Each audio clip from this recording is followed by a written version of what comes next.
الحمد لله وكفى وسلام على عباده الذين اصطفى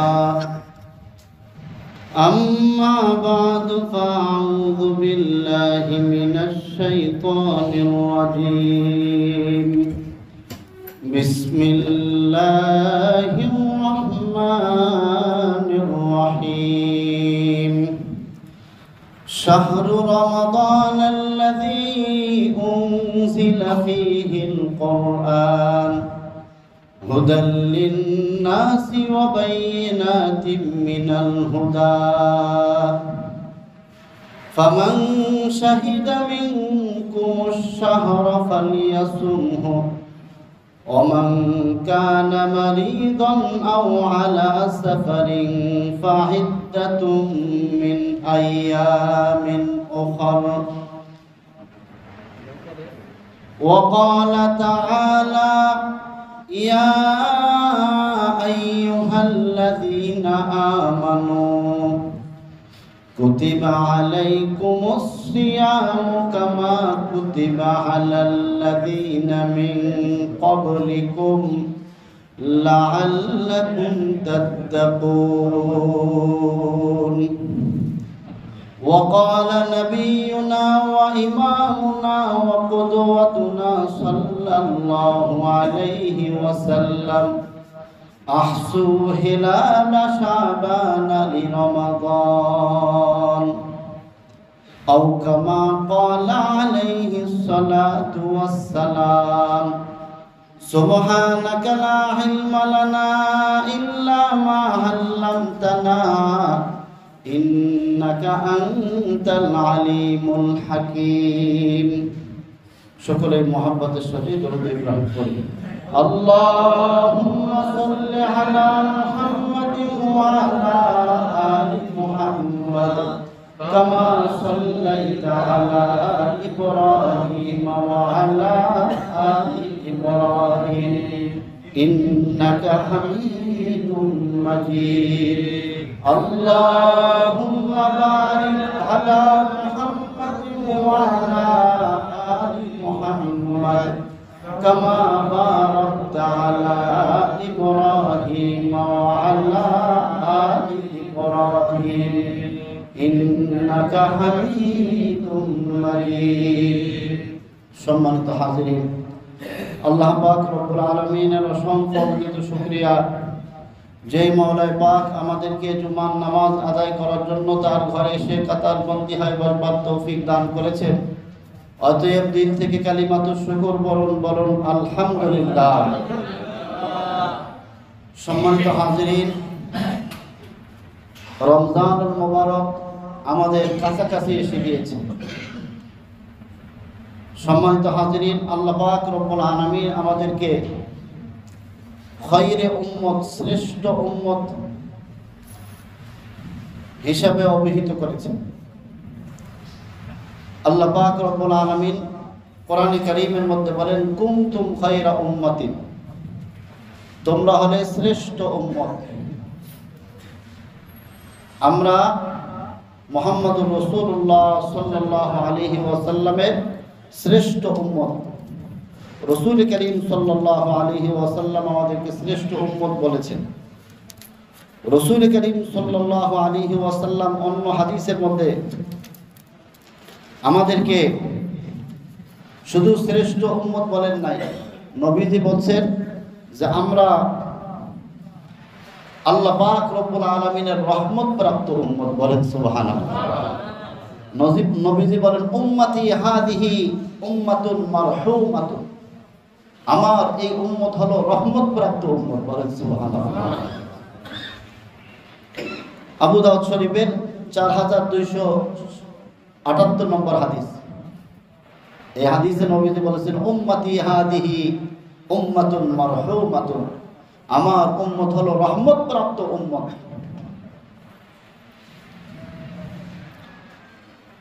অন্য আয়াতে অন্য হাদিসের মধ্যে নবীজি সাল্লাল্লাহু আলাইহি ওয়াসাল্লাম বলেন নাহনুল আখিরুনা সাবিকুন। নবীজি বলেন ও আমার উম্মত, তোমরা যদিও আসার দিক দিয়ে সবার শেষে, অন্যান্য নবীর উম্মত আগে আসছে, আমাদের নবীদের উম্মত সবার পরে। কিন্তু নবীজি বলেন নাহনুল আখিরুন আস-সাবিকুন, যদিও আমরা পরে আসছি কিন্তু আমরা অন্যান্য উম্মতের চেয়ে আমার উম্মত আগায়। বলেন সুবহানাল্লাহ।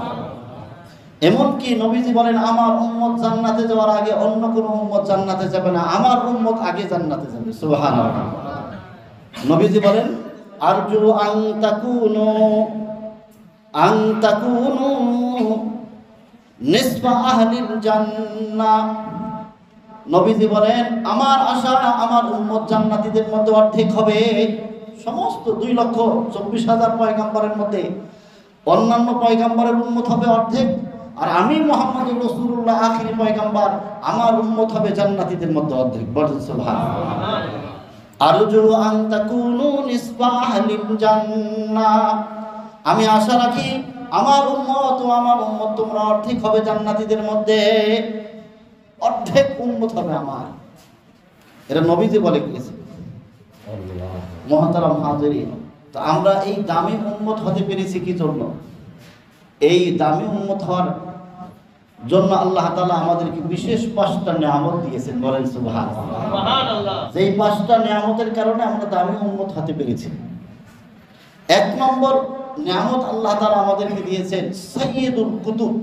আসমানি যত কিতাব আছে সমস্ত কিতাবের মধ্যে শ্রেষ্ঠ কিতাব কোরআনে কারীম আল্লাহ আমাদেরকে দিয়েছেন। সুবহানাল্লাহ। সাইয়্যিদুল কুতুব, সমস্ত কিতাবের সর্দার কোরআনে কারীম আল্লাহ এই উম্মতকে দিয়েছেন, এজন্য এই উম্মত দামি। 2 নম্বর 2,24,000 পয়গম্বরের মধ্যে ইমামুল আম্বিয়া, সাইয়্যিদুল আম্বিয়া, নবীদের নেতা, নবীদের সর্দার, নবীদের ইমাম, আখিরি জামানার পয়গম্বর ইমামুল আম্বিয়া মুহাম্মদুর রাসূলুল্লাহ সাল্লাল্লাহু আলাইহি ওয়াসাল্লাম আমাদের নবী, ওনার উম্মত আল্লাহ দিয়েছে। তো আল্লাহ সাইয়্যিদুল আম্বিয়া, নবীদের নেতা সর্দার আমাদেরকে দিয়েছে। 3 নম্বর আল্লাহ পাক রব্বুল আলামিন সাইয়্যিদুশ শাহর।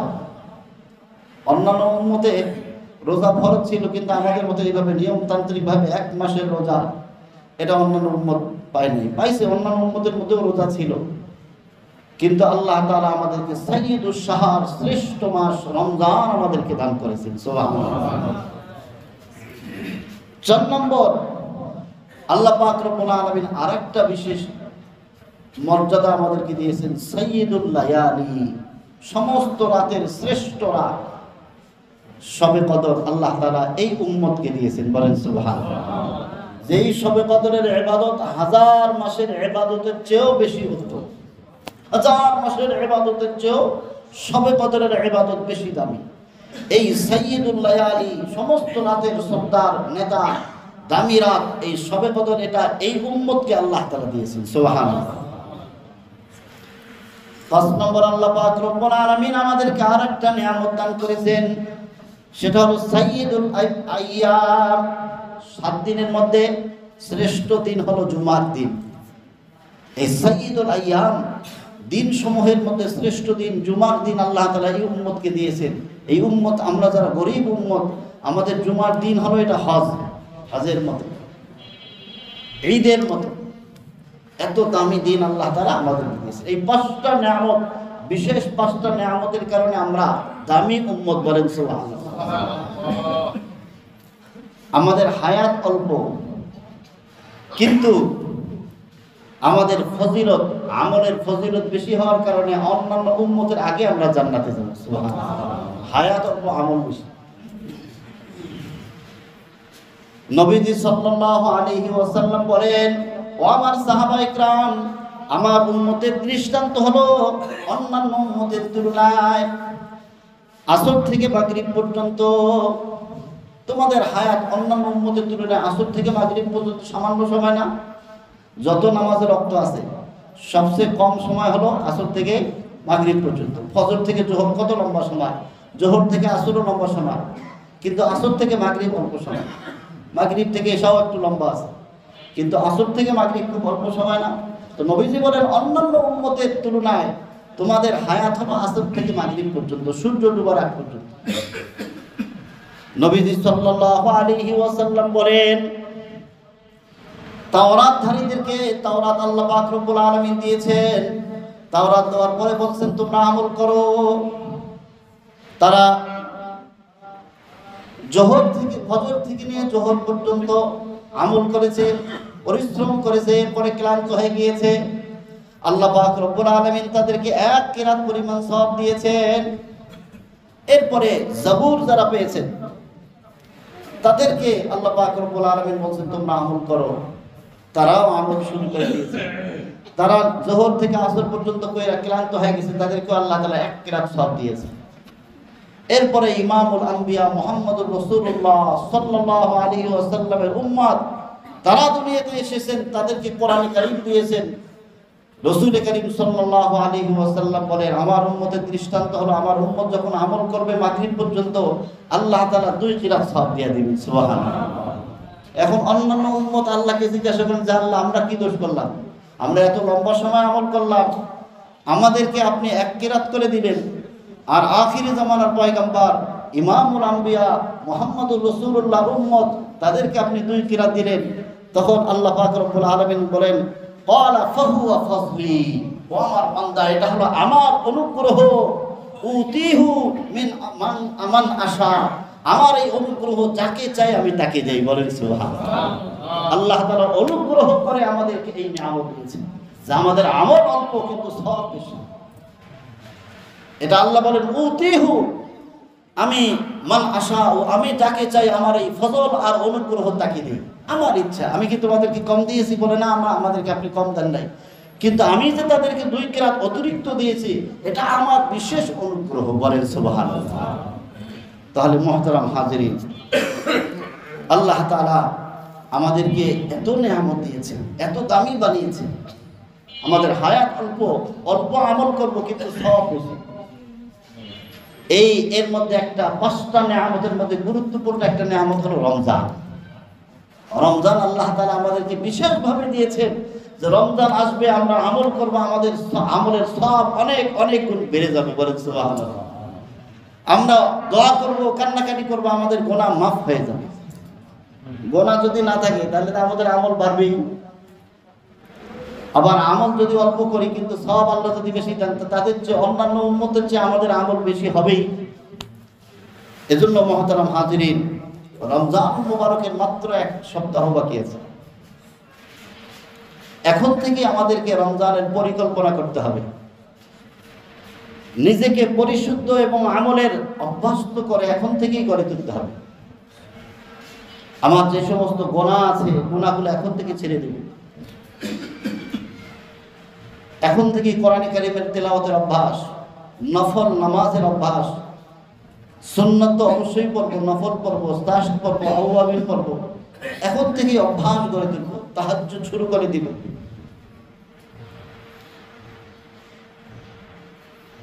কারণ শুধু আমরা যে প্রস্তুতি নেব রমজানের এইরকম না, আল্লাহ পাক রব্বুল আলামিনের তাকবীনী ভাবে আল্লাহ পাক রব্বুল আলামিন আসমানকেও রমজান উপলক্ষে সাজাইতে থাকেন। বলেন সুবহানাল্লাহ। শুধু আমরা সাজবো এরকম না, রমজান উপলক্ষে আল্লাহ আসমানকেও, ঊর্ধ্ব জগৎকে আল্লাহ সাজাইতে থাকেন। কিরকম? হাদিসের মধ্যে নবী সাল্লাল্লাহু আলাইহি ওয়াসাল্লাম বলেন, ইযা জাআ রমাযান ফুতিহাত আবওয়াবুল জান্নাহ, রমজান মুবারক যখন আসে আল্লাহ পাক রব্বুল আলামিন জান্নাতের দরজাগুলো খুলে দেন। সুবহানাল্লাহ। তাহলে আসমানকে আল্লাহ রমজানকে উপলক্ষ করে সাজান, জান্নাত সুসজ্জিত অবস্থায় জান্নাতের সমস্ত গেট, সমস্ত দরজা আল্লাহ তাআলা খুলে দেন।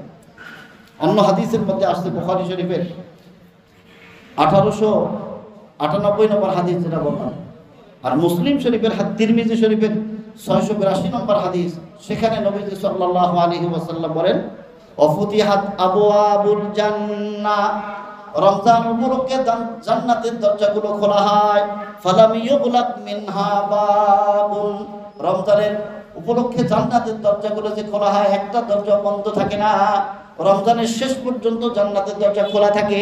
বলেন সুবহানাল্লাহ। তাহলে রমজানকে উপলক্ষ করে শুধু আমরা সাজবো না, আল্লাহ উর্দু জগৎকেও সাজান, জান্নাত সাজাইতেছেন। জান্নাতের দরজা আল্লাহ খুলে দিবেন। আর কি করবেন? নবীজি হাদিসের মধ্যে আসছে 2 নম্বর হলো ইদা কানা রমাযানু ফুতিহাত আবওয়াবুর রাহমা। রমজানুল মুবারক যখন আসে তখন আল্লাহ পাক রব্বুল আলামিন রহমতের দরজাও খুলে দেন। সুবহানাল্লাহ। এজন্য দেখবেন রমজানে খালি রহমত আর বরকত, প্রত্যেক কাজের মধ্যে দেখবেন খালি বরকত পাবেন। আল্লাহ পাক রব্বুল আলামিন রমজানুল মুবারক সামনে রেখে রমজানুল মুবারকে আল্লাহ বান্দার জন্য রহমতের দরজাকে খুলে দেন। সুবহানাল্লাহ। 3 নম্বর ওয়া গুল্লিকাত আবওয়াবুন নার। হাদিসের মধ্যে আসছে নবীজি সাল্লাল্লাহু আলাইহি ওয়াসাল্লাম বলেন আল্লাহ পাক রব্বুল আলামিন রমজানকে উপলক্ষ করে জাহান্নামের দরজাগুলো বন্ধ করে দেন। জাহান্নামের দরজা বন্ধ হবে। ফালাম ইফতাহ মিনহা বাবুন, এর মধ্যে থেকে একটা দরজাও খোলা থাকে না, সব দরজা জাহান্নামের দরজা বন্ধ থাকে। বলেন সুবহানাল্লাহ। এটা রোজাদারদের সম্মান, রোজাদারদের সম্মানে জাহান্নামের সমস্ত দরজা বন্ধ থাকে। 4 নম্বর আরেকটা জিনিস করা হয় উর্দু জগৎকে, ওয়াসুলসিলাতিশ শায়াতিন, শয়তানকে শৃঙ্খলাবদ্ধ করে ফেলেন আল্লাহ পাক রব্বুল আলামিন। বলেন সুবহানাল্লাহ। আল্লাহ চান যে আমার বান্দা রমজানের প্রস্তুতি নেবে, ইবাদত বন্দেগী করবে, শয়তান যাতে ডিস্টার্ব না করে। এজন্য ওয়াসুলসিলাতিশ শায়াতিন, শয়তানদেরকে শৃঙ্খলাবদ্ধ করা হয়, একদম বেঁধে ফেলা। 5 নম্বর শুধু শয়তান না, জিন আছে না, যে দুষ্ট প্রকৃতির জিন যেগুলো ডিস্টার্ব করে, মানুষকে ডিস্টার্ব করে। হাদিসের মধ্যে আসছে সেই দুষ্ট জিনদেরকেও আল্লাহ পাক রব্বুল আলামিন বন্দী করে ফেলে, যাতে করে বান্দাদেরকে, মানুষকে ডিস্টার্ব করতে না পারে, ইনসানকে ডিস্টার্ব করতে না পারে। হাদিসের মধ্যে আসছে ইদা কানা আউয়ালু ওয়াসুলসিলাত, রাসূল করিম সাল্লাল্লাহু আলাইহি ওয়াসাল্লাম বলেন ইদা কানা আউয়ালু লাইলাতিন মিন শাহরি রমাযান, যখন রমজানুল মুবারকের প্রথম রাত আসে, সুফিদাতিশ শায়াতিন, তখন শয়তানকে শৃঙ্খলাবদ্ধ করা হয়, মুরদাতুল জিন্নি, আর জিন্নাতদের মধ্যে থেকে যেগুলো দুষ্ট সেগুলোকেও শৃঙ্খলাবদ্ধ করা হয়। যেগুলো দুষ্ট জিন মানুষকে আর কষ্ট দিতে পারে না। আল্লাহু আকবার। 6 নম্বর আল্লাহ পাক রব্বুল আলামিন একজন ফেরেশতাকে, কিছু ঘোষণাকারীকে নিযুক্ত করে দেন ফেরেশতাদের মধ্য থেকে। ফেরেশতারা বান্দাদের মধ্যে ঘোষণা করে, আমরা তো শুনি না, কিন্তু আল্লাহ ওয়ালারা হয়তো শুনেন। ফেরেশতারা ঘোষণা করে, ওয়ায়ুনাদি মুনাদিন, নবীজি সাল্লাল্লাহু আলাইহি ওয়াসাল্লাম বলেন ফেরেশতাদের মধ্যে কিছু ঘোষণাকারী ঘোষণা করতে থাকেন, ইয়া বাগিয়াল খাইরি আকবিল, ও ভালো কাজ সম্পাদনকারীরা, রমজান মুবারক এসে গিয়েছে, তোমরা বেশি বেশি ভালো কাজ করো। ফেরেশতারা বান্দাকে ডাকতে থাকেন আর বলতে থাকেন, ইয়া বাগিয়াল খাইরি আকবিল, ও ভালো কাজ সম্পাদনকারীরা, তোমরা ভালো কাজ কইরা আগায় যাও। ওয়া বাগিয়াশ শাররি আকসিল, ও গুনাহগাররা, ও মদখোররা, ও জুয়া খেলনেওয়ালারা, ও বেনামাজিরা, ও কোরআন না পড়নেওয়ালারা, তোমরা বেশি বেশি তোমাদের গুনাহগুলোকে বন্ধ করো। মদ খাওয়া বন্ধ করো, জুয়া খেলা বন্ধ করো, ঘুষ খাওয়া বন্ধ করো, সুদ খাওয়া বন্ধ করো, গীবত শিকায়ত বন্ধ করো, মিথ্যা কথা বলা বন্ধ করো, ওজনে কম দেওয়া বন্ধ করো। এভাবে ফেরেশতারা ডাকতেন, ওয়া বাগিয়াশ শাররি আকসিল, তোমাদের গুনাহগুলোকে থামাও, রমজান এসে গিয়েছে, আর গুনাহ করিও না। ওয়ালিল্লাহিল উতাকাউ মিনান নার, কারণ আল্লাহ পাক রব্বুল আলামিন রমজানুল মুবারকে অসংখ্য মানুষকে জাহান্নাম থেকে মুক্তি দিয়ে দিবেন। সুবহানাল্লাহ। ওয়া যালিকা কুল্লু লাইলাতিন, আর অসংখ্য মানুষকে যে জাহান্নাম থেকে মুক্তি দিবেন এটা প্রত্যেক রাতেই। বলেন সুবহানাল্লাহ। প্রত্যেক রাতে অসংখ্য মানুষকে, বেহিসাব মানুষকে আল্লাহ তাআলা রমজানুল মুবারকে জাহান্নাম থেকে মুক্তি দিয়ে দিবেন। সুবহানাল্লাহ। মুহতারাম হাজিরিন, এত মর্যাদা, এত ফজিলত, এত রমজানের প্রস্তুতি আসমানেও হয়, তাহলে আমাদের প্রস্তুতি নেওয়ার দরকার আছে কি আছে না? আমাদের নবীজিও প্রস্তুতি নিতেন, শুধু আমরা না। আমরা যেই নবীর উম্মত, যেই নবী সমস্ত নবীদের সর্দার, আমাদের নবীজিও প্রস্তুতি নিতেন। হাদিসের মধ্যে আসছে রমজান যখন আসতেন নবীজি সাহাবা ইকরামদেরকে জমা করতেন, জমা কইরা সাহাবা ইকরামদেরকে বলতেন, আতাকুম রমাযান, ও আমার সাহাবায়ে কেরাম, রমজান এসে গিয়েছে। একটা প্রস্তুতি সভা, রমজানের কি হইতো? প্রস্তুতি সভা হইতো। এই প্রস্তুতি সভার মধ্যে নবীজি ভাষণ দিতেন, বলতেন আতাকুম রমাজান, ও আমার উম্মত, ও আমার সাহাবায়ে কেরাম, রমজান এসে গিয়েছে। শাহরুল মুবারাকুন, রমজান হলো মুবারক মাস, সম্মানী মাস। ফরাজাল্লাহু আযজা ওয়া জাল আলাইকুম সিয়ামাহু, আল্লাহ পাক রব্বুল আলামিন এই রমজানুল মুবারকের রোজা তোমাদের উপর ফরজ করেছেন। এইভাবে আরো অনেকগুলো ফজিলত বলেন। শেষের দিকে রাসূল কারীম সাল্লাল্লাহু আলাইহি ওয়াসাল্লাম বলেন যে তোমরা যদি রমজান ঠিকভাবে পালন করো, রমজানের রোজা সঠিকভাবে আদায় করো, অন্য ইবাদত বন্দেগী বেশি বেশি করো, তাহলে তোমরা কল্যাণ পাবা, জান্নাত পাবা। আর যদি না করো, রমজানকে ভালোভাবে না কাটাও, তাহলে জেনে রাখো তোমরা অনেক বড় কল্যাণকে তোমরা নষ্ট করে দিলে। বলেন নাউযুবিল্লাহ। নবীজি বলেন মান হাম্মা খায়রুহা ফাকাদ হারুমা, রমজানের কল্যাণ যে পাইল না, রমজানের রহমত যে পাইল না, রমজানের বরকত যে পাইল না, রমজানের ক্ষমা যে পাইল না, সে অনেক বড় ক্ষতিগ্রস্ত হয়ে গেল। এজন্য মুহতারাম হাজিরিন, রমজানের কল্যাণ, রমজানের রহমত, রমজানের বরকত, রমজানের ক্ষমা যদি আমাদেরকে পাইতে হয়, তাহলে এখন থেকে প্রস্তুতি নিতে হবে। নামাজ এখন থেকে কাজা করা যাবে না, কোরআন কারীমের তিলাওয়াত এখন থেকে শুরু করব। এখন থেকে রমজানের রুটিন আমাদের তৈরি হয়ে যাবে। রমজানে আমি প্রত্যেকটা মুহূর্ত কিভাবে করব, এভাবে এখন থেকে আমরা প্রস্তুতি নেই। অন্য হাদিসের মধ্যে রাসূল কারীম সাল্লাল্লাহু আলাইহি ওয়াসাল্লাম আসছে, নবীজি প্রস্তুতি সভায় সাহাবায়ে কেরাম থেকে আরো বিভিন্ন কথা শুনাইতেন। নবীজি বলতেন জাআলাল্লাহু সিয়ামাহু ফরিদাতান, আল্লাহ তাআলা রমজানুল মুবারকের রোজাকে তোমাদের উপর ফরজ করেছেন। ওয়া কিয়ামা লাইলাতিন তাতাওয়ান, এবং আল্লাহ পাক রব্বুল আলামিন রমজানুল মুবারকের তারাবির নামাজে দাঁড়িয়ে দাঁড়িয়ে কোরআন কারীমের তেলাওয়াত শোনাকে তোমাদের জন্য সুন্নাত করেছেন। সুন্নতে মুআক্কাদাকে মুস্তাহাব আমল, কিন্তু এটা সুন্নতে মুআক্কাদা। মান তাকাররাবা ফীহি বিখাসলাতিন মিনাল খায়রি কানা কামান আদ্দা ফরিদাতান ফীমা সিওয়াহু। নবীজি বলতেন, ও আমার উম্মত, রমজানে যে ব্যক্তি একটা নফল ইবাদত করবে, আল্লাহ পাক রব্বুল আলামিন অন্যান্য মাসে একটা ফরজ ইবাদতের সমান সওয়াব তার আমলনামায় দিয়ে দিবেন। সুবহানাল্লাহ। ওমান আদ্দা ফরিদাতান ফীহি কানা কামান আদ্দা সিত্তাতা ফরিদাতিন ফীমা সিওয়া সাবঈনা ফরিদাতিন ফীমা সিওয়া। নবী সাল্লাল্লাহু আলাইহি ওয়াসাল্লাম বলেন, আর রমজান মুবারকে যে একটা ফরজ আদায় করবে, অন্যান্য মাসে 70টা ফরজ আদায় করার সমান সব আল্লাহ পাক রব্বুল আলামিন তার আমলনামায় দিয়ে দিবেন। সুবহানাল্লাহ। তাহলে একটা নফল করলে অন্যান্য মাসের একটা ফরজের সমান, আর একটা ফরজ আদায় করলে অন্যান্য মাসের 70টা ফরজ আদায় করার সমান সওয়াব। সাবঈনা ফরিদাতান ফীমা সিওয়া, অন্যান্য মাসে 70টা ফরজ আদায় করার সওয়াব আল্লাহ বান্দার আমলনামায় দিয়ে দিবেন। সুবহানাল্লাহ।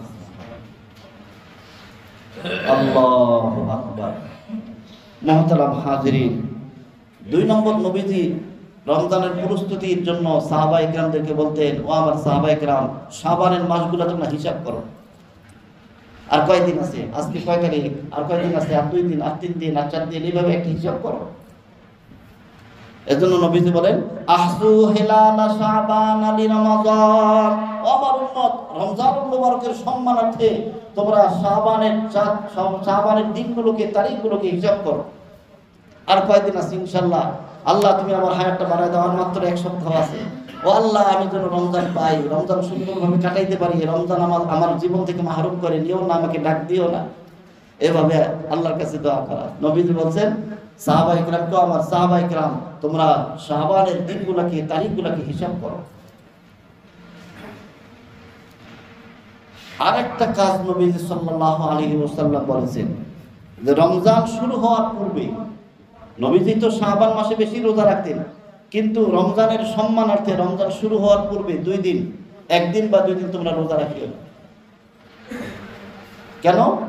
এটা রমজানের সম্মানার্থে, যাতে করে তোমাদের শক্তি ঠিক থাকে। ওই 1 দিন বা 2 দিন ভালো খাইয়া শক্তি অর্জন করিয়া রমজানের রোজাটাতে শক্তি নিয়ে শুরু করতে পারো। নবীজি বলেন, লা তুকদ্দামু রমাযানা বিসাওমিন ওয়ালা বিসাওমাইন। রমজানের একদিন বা 2 দিন আগে রোজা রাখিও না, যাতে তোমাদের শক্তি। ওলামায়ে কেরাম এই হাদিসের ব্যাখ্যা লিখেছেন, এর কারণ নবীজি সাল্লাল্লাহু আলাইহি ওয়াসাল্লাম চাইতেন যে আমার উম্মত শক্তি অর্জন করুক, ভালো খাইয়া শক্তি অর্জন কইরা রমজানের রোজাটা শুরু করুক, যাতে রমজানের রোজায় কোনো ডিস্টার্ব, কোনো সমস্যা না হয়, কোনো কাজা করতে না হয়। আল্লাহু আকবার। নবীজি সাল্লাল্লাহু আলাইহি ওয়াসাল্লাম রমজানের প্রস্তুতিমূলক সবার মধ্যে আবার আরো বলতেন, ও ধনীরা, ও কারখানার মালিক, ও যারা গৃহস্থ, যারা কর্মচারী খাটাও, তোমরা শুনে রাখো, তোমাদের কর্মচারীদের কাজকে হালকা করে দাও, তারাও যাতে রোজা রাখতে পারে, তারাও যাতে নেক আমল করতে পারে, তাদের কাজের বোঝাকে হালকা করে দাও, আল্লাহ তোমাদেরকে মাফ করে দিবেন। সুবহানাল্লাহ। রাসূল করিম সাল্লাল্লাহু আলাইহি ওয়াসাল্লাম বলেন, মান খাফফাফা আন মামলুকিহি ফীহি গফারাল্লাহু লা, যে ব্যক্তি তার মালিকানাধীন কর্মচারীদের কাজকে হালকা করে দিবে রমজান মুবারকের সম্মানে, আল্লাহ পাক রব্বুল আলামিন ওই মালিককে ক্ষমা করে দিবে। সুবহানাল্লাহ। ওয়া আ'তাকাহু মিনান নার, এবং তাকে জাহান্নাম থেকে মুক্তি দিয়ে দিবেন। কারখানার মালিকরা শুনে রাখেন, আপনারা তো রমজান আসলে আরো কাজ চাপাই দেন, বেশি করে কর, ঈদে বোনাস দিবনি।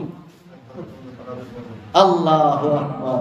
কারখানার মালিক যারা আছে, যারা অন্যান্য দোকানের মালিক, কর্মচারীদের কাজকে একটু হালকা করে দেয়, তারাও যাতে রোজা রাখে, তারাও যাতে কোরআন কারীম তেলাওয়াত করে, 5 ওয়াক্ত নামাজ মসজিদে এসে পড়তে পারে, এই সুযোগ করে দিব সবাই। 2টা পুরস্কার। কয়টা পুরস্কার? 2টা। কারখানার মালিকদের পুরস্কার। কত রহম আল্লাহ তাআলা। তোমার কর্মচারীদের কাজকে তুমি হালকা করে দিবা, তোমার কর্মচারীদের কাজকে হালকা করে দিলে 1 নম্বর আল্লাহ তোমাকে ক্ষমা করে দিবে। ওয়া আ'তাকাহু মিনান নার, আর আল্লাহ তাআলা তাকে জাহান্নাম থেকে মুক্তি দিয়ে দিবেন। সুবহানাল্লাহ। দুনিয়ার সামান্য একটু কাজের ক্ষতি হলো, আখিরাতের 2টা লাভ আপনি পাইতেছেন, আপনি ক্ষমাপ্রাপ্ত হইতেছেন, আবার জাহান্নাম থেকে মুক্তি পাইতেছেন। এর চেয়ে কি সফলতা! মুহতারাম হাজিরিন, শুধু রাসূল করিম সাল্লাল্লাহু আলাইহি ওয়াসাল্লাম না, সাহাবায়ে কেরামও রমজানুল মুবারক আসলে 6 মাস আগে থেকে, কয় মাস আগে থেকে? 6 মাস আগে থেকে। হাদিসের মধ্যে আসছে সাহাবায়ে কেরাম 6 মাস আগে থেকে আল্লাহর কাছে দোয়া করতেন। আল্লাহু আকবার। যে আল্লাহ, আপনি আমাকে রমজান পর্যন্ত পৌঁছান। ক্বালা মুআল্লা ইবনুল ফজল, মুআল্লা ইবনে ফজল উনি বলেন যে কানু ইয়াদউন আল্লাহ তাআলা, সাহাবায়ে কেরাম আল্লাহর কাছে দোয়া করতেন 6 আশহুরিন আইয়ুবাল্লিগাহুম রমাজান, 6 মাস থেকে, রমজান আসার 6 মাস আগে থেকে আল্লাহর কাছে দোয়া করতেন, আল্লাহ আপনি আমাকে রমজান পর্যন্ত পৌঁছাই দিন। অন্য হাদিসের মধ্যে আসছে নবীজি সাল্লাল্লাহু আলাইহি ওয়াসাল্লামের সাহাবায়ে কেরাম যারা কানু মিন দুআইহিম, যে কানা মিন দুআইহিম, তাদের দোয়া ছিল আল্লাহুম্মা সাল্লিমনি, ও আল্লাহ আপনি রমজান পর্যন্ত আমাকে সুস্থ রাখেন, রমজান পর্যন্ত আমাকে পৌঁছান। বলেন সুবহানাল্লাহ। এজন্য মুহতারাম হাজিরিন, রাসূলের নির্দেশ, রাসূলও প্রস্তুতি নিতেন, আল্লাহ রমজান উপলক্ষে সুসজ্জিত করেন সবকিছু, রহমতের দরজা খুলে দেন, জান্নাত সাজান, জাহান্নাম বন্ধ করেন, শয়তানকে বন্দী করে রাখেন। রমজানের প্রস্তুতি, আমাদের প্রস্তুতি নেওয়ার দরকার আছে কি আছে না? নিব তো সবাই ইনশাআল্লাহ। রমজানের আগে ইনশাআল্লাহ আজকে থেকে সবাই নিয়ত করি, আজকে থেকে 5 ওয়াক্ত নামাজ মসজিদে যেখানে যে থাকবো, মসজিদে এসে এখন থেকে আদায় করবো ইনশাআল্লাহ। রাজি আছেন তো সবাই? এখন থেকে নিয়ত করি রমজানের 30টা রোজা অবশ্যই আমি রাখবো ইনশাআল্লাহ। রাজি আছেন তো সবাই? এখন থেকে নিয়ত করি রমজানের 30টা তারাবি আমি অবশ্যই পড়বো জামাতের সাথে। 30 পারা কোরআন শরীফ আমি তারাবির নামাজে দাঁড়ায় দাঁড়ায় শুনবো। রাজি আছেন তো ইনশাআল্লাহ? এমন হইতে পারে আমার জীবনের শেষ রোজা, আমার জীবনের শেষ রোজা। এই যে আমাদের সভাপতি সাহেব হাজী হারুন ভাই এই কয়েকদিন আগে চলে গেলেন, কয়েকদিন আগেই চলে গেলেন, কার কখন হায়াত ফুরিয়ে যায় বলা যায় না। এজন্য এই রমজান যদি পাই, নিয়ত করি আমার 30টা রোজা, 30টা তারাবি, 30 পারা কোরআন শরীফ আমি তারাবির নামাজে দাঁড়ায় দাঁড়ায় ইনশাআল্লাহ শুনবো। আল্লাহ তাআলা আমাদের সকলকে রমজান মুবারকের প্রস্তুতি গ্রহণ করার, রমজান মুবারক পর্যন্ত আমাদেরকে পৌঁছার তৌফিক দান করুন। সবাই বলেন আমিন। ওয়া আখির দাওয়ানা আলহামদুলিল্লাহি রাব্বিল আলামিন।